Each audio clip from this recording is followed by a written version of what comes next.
আসসালামু আলাইকুম। চাকরির বাজারে এখন সবথেকে আলোচিত যে বিষয় সেটা হচ্ছে পরিসংখ্যান ব্যুরোর পরীক্ষাগুলো লিখিত অঙ্ক লিখিত শর্ট কোশ্চেন আকারে হবে না লিখিত এমসিকিউ আকারে হবে? দেখুন বন্ধুরা, এখানে বলা আছে লিখিত পরীক্ষা। এমসিকিউ হোক বা শর্ট লিখিত হোক, উভয়গুলোই লিখিত হিসেবে অভিহিত হয়ে থাকে। কিছু, কিছু সময় বিশেষভাবে লিখিত ব্র্যাকেটে এমসিকিউ দিয়ে রাখে। এখন পর্যন্ত জুনিয়র পরিসংখ্যান সহকারী পরীক্ষার অ্যাডমিট প্রকাশিত হয়নি, কিন্তু পরীক্ষার ডেট প্রকাশিত হয়েছে এবং পরবর্তীতে টাইম টেবিলটা সংশোধন করা হয়েছে যেন জুনিয়র পরিসংখ্যান সহকারী এবং পরিসংখ্যান সহকারী উভয় পদে আবেদনকারী ব্যক্তি আলাদা আলাদা সময়ে ২টা পরীক্ষায় দিতে পারেন। এটা অবশ্যই আমরা কর্তৃপক্ষকে ধন্যবাদ জানাই। এর পরবর্তীতে যে কথাটা সেটা হচ্ছে পরীক্ষাটি কিভাবে হবে? এমসিকিউ আকারে হবে না লিখিত শর্ট কোশ্চেন আকারে হবে? দেখুন বন্ধুরা, ২০২০ সালে এবং ২২ সালে পরিসংখ্যান সহকারে যে পরীক্ষা হয়েছিল, সেখানে ২০২২ সালের পরীক্ষাটিতে আমি নিজে অংশগ্রহণ করেছিলাম। সেখানে ৮০টি প্রশ্ন ছিল এবং এমসিকিউ আকারে ছিল। ৮০টি প্রশ্ন এমসিকিউ আকারে ছিল এবং ১.৫ ঘন্টার সময় ছিল। তো আমি আমার অভিজ্ঞতা থেকে বলতে পারি যে পরীক্ষাটি এমসিকিউ আকারে হবে। এর পরবর্তীতে সবথেকে বড় যে কথাটা আমার অভিজ্ঞতার উপরেই, যখন প্রার্থী সংখ্যা অনেক বেশি হয় যেকোনো পরীক্ষায়, তখন তারা এমসিকিউ পরীক্ষা নিয়ে লিখিত পরীক্ষা নিতে চাইলে পরবর্তী ধাপে লিখিত পরীক্ষাটি নেয়। এখানে আমাদের পদ সংখ্যা কিন্তু অনেক বেশি ছিল। জুনিয়র পরিসংখ্যান সহকারী বলুন আর পরিসংখ্যান সহকারী বলুন, পদ সংখ্যা অনেক বেশি ছিল।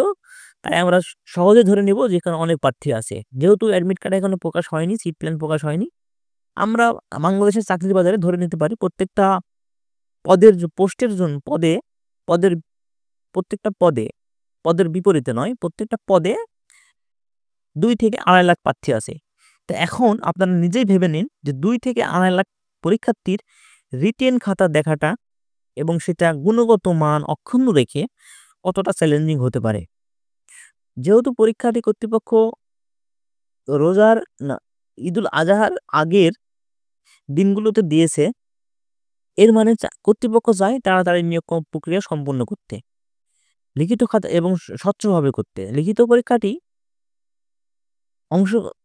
এর মানে হচ্ছে এমসিকিউ হবে, এর পরবর্তীতে ভাইবা হবে। আর যদি ভাই এর মাঝামাঝি তারা চায় শর্ট কোশ্চেন লিখিত নিবে, তাহলে লিখিত নিতে পারে। সুতরাং আমি নিজের অভিজ্ঞতা থেকে এবং সবকিছু দেখে বিভিন্ন পেজের আপডেট দেখে যেটা বলতে পারতেছি যে পরীক্ষাটি এমসিকিউ আকারে হবে এবং সেখানে পিএসসি নন ক্যাডার এবং হচ্ছে আপনার বিসিএস এখান থেকে বাংলা ব্যাকরণ, বাংলা সাহিত্য ২-১টা প্রশ্ন সহ ২০ মার্ক, ইংরেজি গ্রামার এবং ইংরেজি সাহিত্যের ২-১টা প্রশ্ন, সাধারণ জ্ঞান, এর পাশাপাশি সাধারণ জ্ঞান, গণিত। সাধারণ জ্ঞানের ভিতর অবশ্যই আপনার সাধারণ বিজ্ঞানগুলো থাকবে, আইসিটি গুলো একটা থাকবে। এই সবকিছু মিলে এরকম একটা প্রশ্ন, স্ট্যান্ডার্ড মানে একটা প্রশ্ন হবে যেখানে আপনাকে কনফিউজ করে ফেলবে। এবং এর পরবর্তীতে যে বিষয়টা সেটা হচ্ছে নেগেটিভ মার্ক থাকবে কিনা। দেখুন বন্ধুরা, পরীক্ষার উত্তরপত্রে যদি লেখা থাকে প্রতিটি ভুল প্রশ্নের উত্তরের জন্য 0.25 অর্থাৎ 0.50 মার্ক কাটা হবে, তাহলে বুঝবেন যে এখানে নেগেটিভ মার্কিং আছে। আর যদি লেখা না থাকে, নেগেটিভ মার্কিং নেই।